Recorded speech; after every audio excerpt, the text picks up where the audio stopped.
Barstool Rugby fans, we're back. Another interview this week. Had Coach on, and we're going to get him back on here in a second. Having some issues with the live today. Had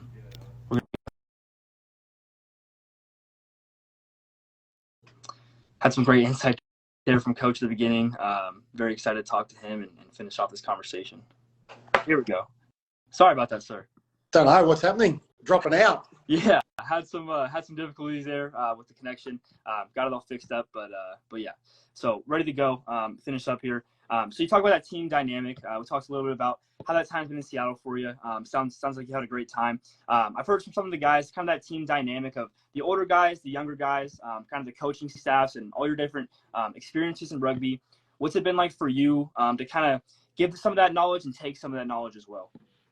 Yeah, I think that's the beauty of rugby. Is it's played in I think it's like 132 odd countries, and and as far as our team dynamic goes, we've got so many people from so many countries, both coaches and players, and to be able to draw on that of everyone's experiences, see how people do it differently, and then it gives you an opportunity to see how players click and what works for them and what doesn't, and that to me is what rugby's all about, and then that's what I enjoy about the game. And it's something that, whilst we talk about the team dynamic and everything that's gone with it, we've had, I think it's like 16 new players come in this season, yet, and I remember saying this, I think it was the second day when I arrived, it was to Clarkie, it was just amazing to see how well, this group of men had gelled and were getting together, and I was blown away by the fact that it looked to me like it'd been a team that had been together for 2 to 3 years. So to be able to see, all these players from different countries come together to unite and to really fight for a cause that we were all fighting for and be united in that area, it's something special to be part of, and I'm very blessed to be part of it. Yes, sir, 100%. No, we I've talked to those guys about it throughout the season here. Talked to Sam Windsor, Charles, Sam Atanga, and Creel as well last week. Had some good conversation with them, talking about kind of the start of the season here.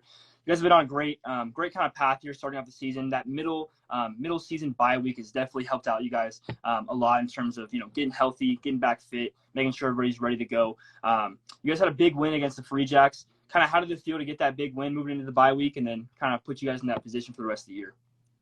Yeah, it's always nice when you've got a bye week when you've just had a good win, and especially against the reigning champions. Yeah, a team that's on the top of their ladder in their conference, and you win it, and you're taking a win away from home at their home. So all those things are great, and they're great things to be able to sit back for a day or two and know that you've done the job that you set out to do, and you've got a week off to rest and recoup. But it's interesting. You immediately start to think of, okay, we've won, but where could we have done better? What could we have done better as a group? Where could we improve? Where's our growth areas within the team, within individuals? And then, to turn up to training today, we had our first session back today, and it was really pleasing to see the group come in and be hungry and not settled on what we'd done. And I think that's the most pleasing part about this group, is that we're not a group that want to sit back and look at how good we are. We actually know that at the end we want to be able to look back at the end of the season and say how good we got, and that was evident today, and it was very pleasing to be able to do a review on the week gone and be very critical of where we could have done better, but yet obviously also celebrate where we did well, and that's always important, to celebrate the things that we're doing well and realise we are doing good things. But then more importantly, moving forward is how do we get better? What can I do as an individual, and what can I do as an individual for the team to get better? And that they're pleasing signs. Yes, sir. 100%. I think high-level rugby teams have to focus on that thing more than others, right? when you have a big win like that, something where the whole team kind of feels like you did your job, made the goals and completed the goals you set out to do, all those kind of things, you really look towards, we got the win, but where can we improve? And you talked about that. How can we get better throughout the year, right? Because that obviously wasn't the biggest game of the year. The biggest game of the year is still coming up. Still got to make the playoffs. Still got to make that last push there. So great to hear from you and your insight on that. Moving on to the bye week, you guys take on Anthem this Friday at home. We're looking for a win, of course, but what do you and the coaches kind of think those key factors will be to get that win? Yeah, I think a big word for us this week is respect. And that very broad in that area where we've got to respect the opposition. They've got some good players. They've got the ability to be very good at times. If we don't respect the opposition, then we could easily find ourselves on the back of giving away tries, and then obviously we're fighting for the game. And they've put on some good performances. I think they've scored 8 tries in the last 2 weeks. Yeah. Prior to last week, they put on 4 tries against Utah. So they've got the ability to play, and we've got to respect that. But on the flip side of that, we've got to then also respect our game. We've got to be able to go out and represent first and foremost ourselves as individuals and as a team, the way that we want to principally play the game. We've got to play to the standard in which we hold ourselves, the principles in which how we want to play the game, and execute those things. But then also respect, the fans and respect the way that the Seawolves brand is and how we want to be known as a team. And we just can't go out there and think that we can throw the ball around or be loose in what we're doing, and we're certainly not preparing that way at all. And these are all very important things leading into this game. So, respect foremost. And then it's just making sure that we execute our game plan and stick to that. We know when we play the way that we want to play, we stick to the principles in which we've trained, the principles in which we talk about how we want to play. We stick to those things, we know we get results. So again, it's a big test for us this weekend to make sure that we do that, especially coming off the bye, because you can tend to be still a little bit loose. Your mind can still drift at times when the pressure comes on of what it was last week to not have that pressure. And we make sure that we're mentally on that mind frame as well. Yes, sir. No, I love to hear that. The respect to the game, right? It's something that we learned in our first years of rugby, our first kind of touch of the ball. It's something that we need to really pay attention to, especially at these high levels of rugby, right? Because those guys are in the MLR for a reason. They're on that Anthem squad for a reason, right? That first 15 is being put out on that pitch for a reason. So they're going to bring the fight to you guys, and I'm sure you guys are going to bring the fight back. I'm really excited to watch that match, and hopefully we'll get a great match out of it. We're kind of looking over the MLR as a whole. What similarities do you see your time in Super Rugby kind of here to the MLR? What are kind of those things that kind of match up in both those leagues?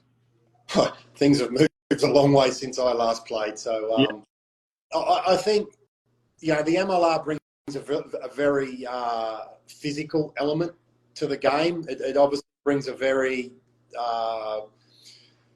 I'd say a Europeanish type of style where, kicking is, and accuracy in the kicking is very important.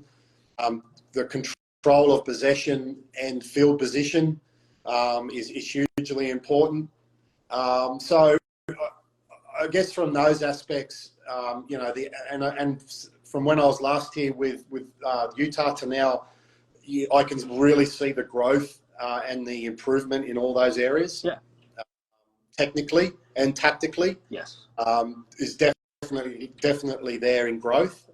And again, that's something that trend certainly needs to continue with not only the current players that are here, but then also that next level down in that development area and that area of the next generation coming through. So, you're not seeing a downward spiral of the next generation having to come in and then learn it.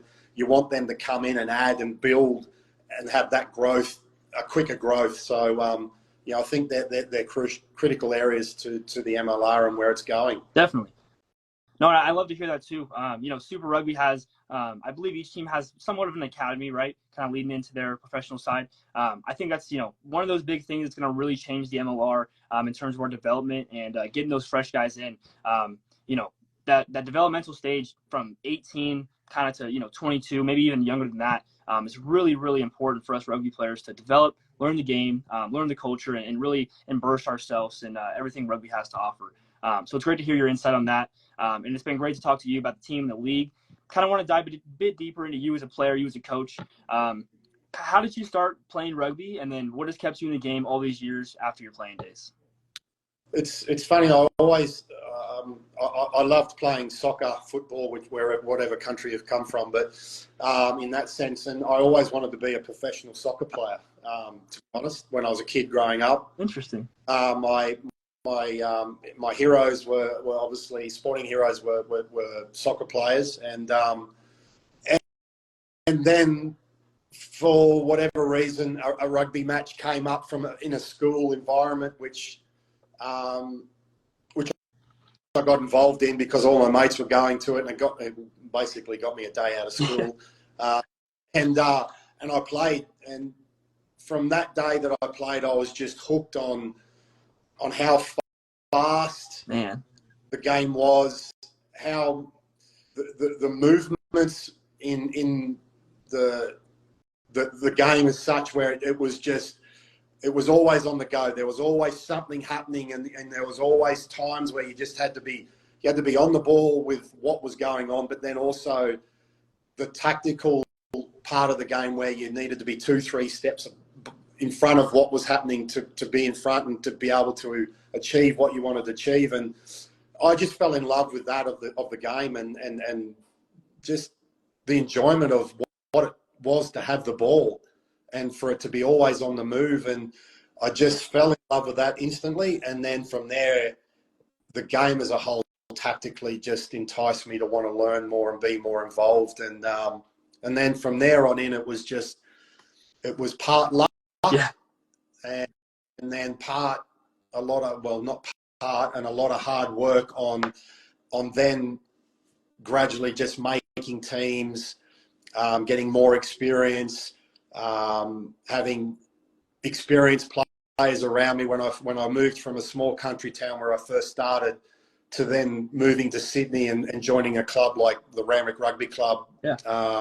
Having a guy like David Campese mentoring me on the side, and then being able to pick his brains about where he played and what it was about, and the stories he'd tell of travel and places he'd been and where rugby had taken him.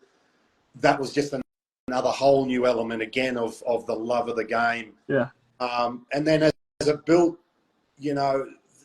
it just thankfully just kept building and building and building, and I just kept having to make teams and tick off things that I wanted to achieve, and then I got to experience all the things that you hear about from your mentors in the game, of places you could go, things you could places you could see, experiences you could have around the world, and then I got the fantastic opportunity to not only represent my state, but then also represent my country, and then the feelings and the internal, I guess, drive that gives you then to want to be the best in the world. And it was just one of those things that just kept evolving with me. It was never stale.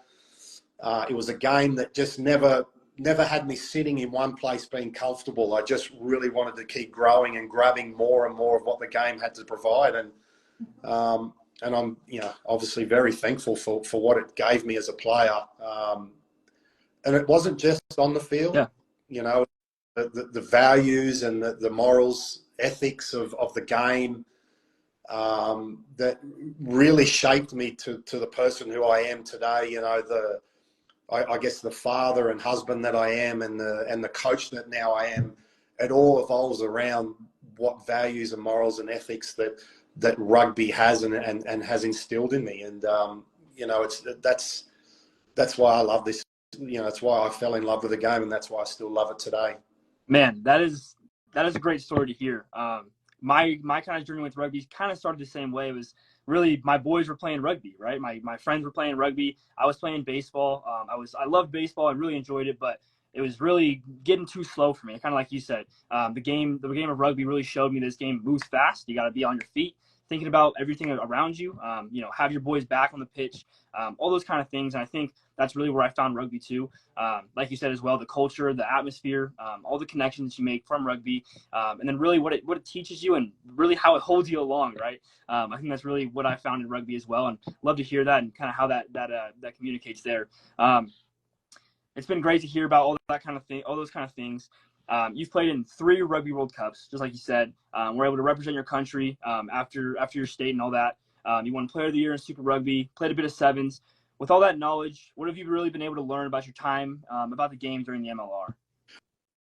Yeah, again, I'll go back to the being very fortunate and being here, but I guess again it comes back to what rugby provides, and it's played over by 8+ million players around the world.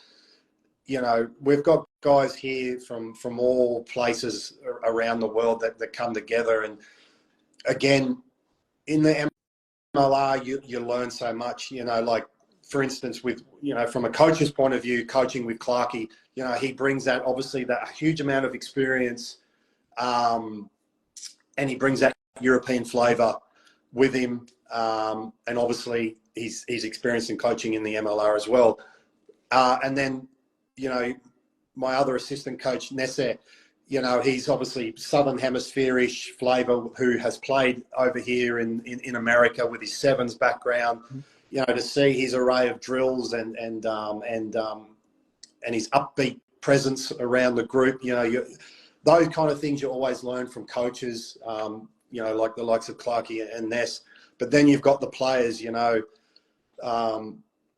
got like a Sam Matenga who for such a big man can put on so many minutes, yet get to the 75th minute and can still apply his trade and push over a scrum and win us a scrum against the fee. Destroy scrum. Yeah, and then like a Charles Elton from he's got that Southern Hemisphere style to him, but yet can just play on and play on and play on, and he's tops the tackle lists, and he's just a forever go man. That Energizer Bunny type style of guy on the field. And then you got your speedsters in Jade, Devan. Even a guy like Connor Mooneyham coming back from a knee recon, his first real start of the season for a long time, and to see that type of play, and then you've got the power game of a Dan Krill, who's obviously the South African side of it. All that comes together. It's just again, it's just one of those things where you kind of pinch yourself and you think how fortunate and how lucky I am to be part of this, to be around not only a great group of coaches, but then also a great bunch of young men who are all fighting for that one cause. And to be honest, we all make sacrifices in life, but I think the hardest sacrifice you can make is when you've got players that don't get to play every week. You're not in the starting team yet. Each week guys put up their hand and they put their best performances on the training paddock to know that what they're doing is for the best of the team and for the best of the ability for those guys to play on the weekend. They need to make sure that they're preparing right, and they sacrifice their own feelings to make sure they get that. Yes, sir. And they're all things that, again, when you get back to the values of rugby and everything, but they're the things that are really rich in this squad at the moment, and they're the things that I'm really enjoying about it. Definitely. No, 100%. It's great to hear you talk about kind of taking things from other guys, right? Just like you talk about with David. It's one of those things where all guys around rugby, all women around rugby, we all know something, right? We all know something different, and it's all kind of those experiences that collide that really kind of branch our game out and really make us progress in all kinds of aspects of the game. So it's great to hear about that, and really how you've taken all those aspects of the Seawolves and really been able to learn from them and kind of experience those things. So it's been great to hear. Who is your kind of watching the season go by, and you talking about those guys, who's your favorite player to watch, either on the Seawolves or kind of in the MLR as a whole? Well, again, if you go back to that last answer, you can see that I don't really focus on too many of one person, and this is again the reason why I love the game. Whether you're tall, short, fat, skinny, fast, slow, there's an element of the game that you can excel in. There's a contest, and whilst you get a little bit frustrated with when there's law changes in certain areas that take out the contest in things, there's a contest in pretty much every aspect of rugby. Again, whether it's the scrum, the line out, the ruck, the maul, the tackle area, the high ball kick, the catch, whatever it is, there's some element of contest, and that's what I love about the game. I don't really look at one player or one thing. I look at the contest, and I look at both sides of the ball on how that contest is going and who's winning it and why they're winning it. And but for me as an outside back, you always love that fast, I mean, you look at a guy like Jade who runs 1,000,000 miles an hour but looks like he's jogging on the spot, just floats. Things like that, they're always the visual things that excite the fans and excite plays, and don't get me wrong, I love it. But there's also the Sam Matengas of the world that are just doing a phenomenal job at that size. That comes 75 minutes, they're still doing those things, and trust me, I've got no idea what they do on that and how they do it, and nor do I really want to know, but it's good to watch. That's good stuff, Coach. Yeah, for sure. I mean, as a guy in rugby myself, I'm a scrum half, kind of a smaller guy, right? I have to find kind of my way to win those contests, right, in each match. I love to hear you talk about that. That's really what I've been focusing on kind of in my move from youth rugby to the college and next level rugby. It's really been, what contest am I really going to try and win, and what contest am I really going to leave for the other guys to win, right? Guys like Sam Matanga are probably better in the scrum, blowing it up in the 80th, 65th minute, 80th minute than I am. And I'm probably a little bit better, maybe making a pass than some of those bigger guys might be, right? Making a kick maybe. Those kind of things, right? There's always, an area for somebody to excel in. Love to hear you talk about that. And that's really what rugby is. It's for everybody. It's a game for everybody, all shapes and sizes. And that's kind of, what we've been running with here in America, and love to hear that from you. In your kind of playing days, kind of going back to, yourself as a player, is there one place in the world where you played and absolutely loved, or one spot where you wish you would have played that you didn't get the chance to? Yeah, mate, I've always got a soft spot for Ballymore. Gotcha. I just, that's home for me. That's where I felt so comfortable, and a stand either side of the field and a hill at one end. Scoring a try on a hill with that's always special to me, and always has a place in my heart. But when you get to play at Twickenham, obviously it's got a special place as an environment. Playing in Wales at Cardiff, I think it's Millennium Stadium or Principality Stadium, I believe now. Roof closed, the singing, that there alone is phenomenal. That that puts the hairs on your arms stick up, and it's just takes your breath away. Eden Park in New Zealand, because just the contest and what it brings. There's so many iconic stadiums around the world, and they all have different meanings. But yeah, I guess for me again that it's not because it's a big stadium. It's not because of the sheer amount of people that can get into it, because it's really only 17,000 stadium when it's full. But it always has a special place in my heart. But Millennium Stadium, Cardiff, that place, roof, singing, I don't think there's too much better than that, to be fair. Yes, sir. 100%. I've got to actually experience, Twickenham and the stadium in Cardiff as well. My team went on tour over there in high school and was able to kind of see both those stadiums. Just like you said, unbelievable, absolutely breathtaking. Walking in, just kind of coming from the locker rooms, we were on a little tour there, was just amazing to see, right? As a rugby kid myself, rugby player, it's somewhere I want to be, a goal for me to set, right? And I think, you talking about those kind of things is exactly how I felt, even not being in a stadium with a bunch of fans there. So that's great to hear and kind of your insight about that. One of my favorite questions to ask, what are a few pieces of advice that you have to younger guys who are still trying to get those top-level opportunities on the pitch? Well, first and foremost, be coachable. Yeah. As much as you think you know, be honestly truthful, you don't. It's probably one of the biggest things one of the biggest things I'm proud of myself for is that I never once thought I knew everything. I never once thought or was comfortable with where I was as a player. As much as it drove me insane, and I look back now and wish I was a little bit happier on myself on the way that I played at times. I was never happy, and so I always seeked more. I always seeked to get better, and I find now as a coach, basically that was just me being coachable. Yeah. And I think secondly, we come into a world.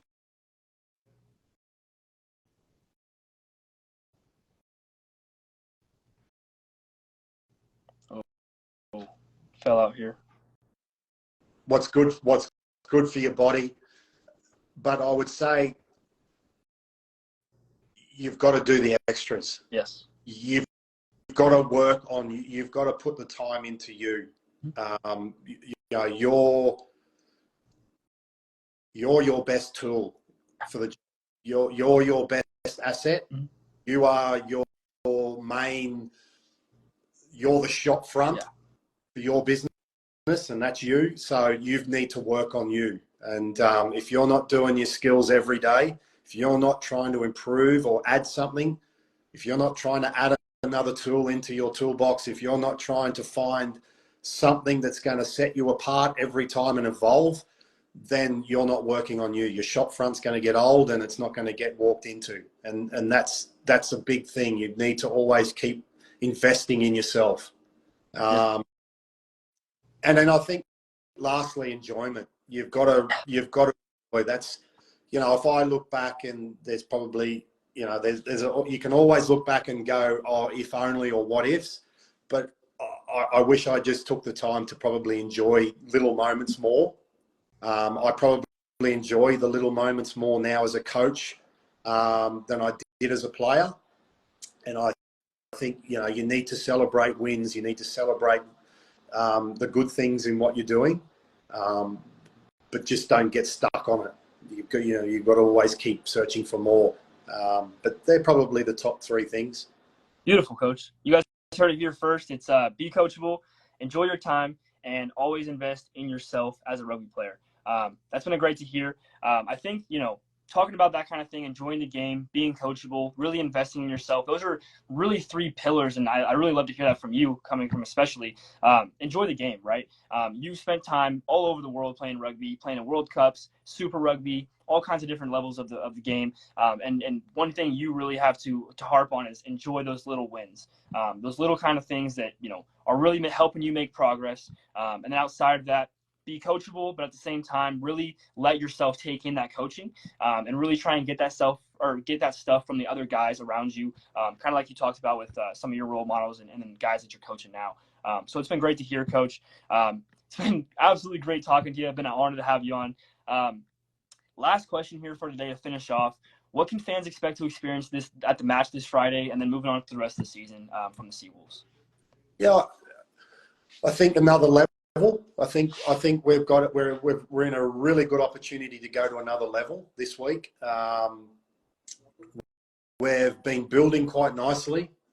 We've put on performances that we've been quite happy with, but yet know that we've got more in us. And I think this week we've got a really good opportunity to show the fans another level in what we've got, to show the fans that just how committed and how passionate we are about the Seawolves brand and what we want to be known for. And hopefully we get to give them some, some times of excitement and some individual brilliance as well along the way. But mostly from a team point of view, just that next level, that step up in all areas of our game. Yes, sir. Great to hear from you, Coach. And we want to see you guys keep going that trajectory, finish off the season strong, and then make a good push into playoffs. And hopefully we'll see you in that MLR final. But we got to focus on this week first, like you said, and really take that all in and celebrate those little wins. Sir, it's been an honor to have you on today. Pleasure to talk to you about rugby and get your insight on all those things. Best luck to you and the boys this weekend and the rest of the season. It's been a pleasure, and I love what you're doing. It's great. A great platform that you're putting on here, and it's fantastic, and I appreciate you getting me on to be part of it. Thank you very much, sir. It's great to hear from you, legend yourself, and going to keep doing it and make sure we reach that goal. Thanks a lot. Appreciate it. Thank you, sir. Go Seawolves. Go Seawolves, all right. Yes, sir. Yes, sir. Thank you guys for tuning into the live today. Next week, we're going to hop on with the man of the match from the Anthem game this Friday, and we'll go through with that on Wednesday. Was super excited, super pleased to have Coach on today. Coach Latham is an absolute legend of the game, kind of like we said before. 3 Rugby World Cups, 4-time Super Rugby Player of the Year, assistant coach of the Seawolves, and just a pioneer of the sport as a whole. Again, thank you guys for coming on today. Like I said, next week more interviews with man of the match.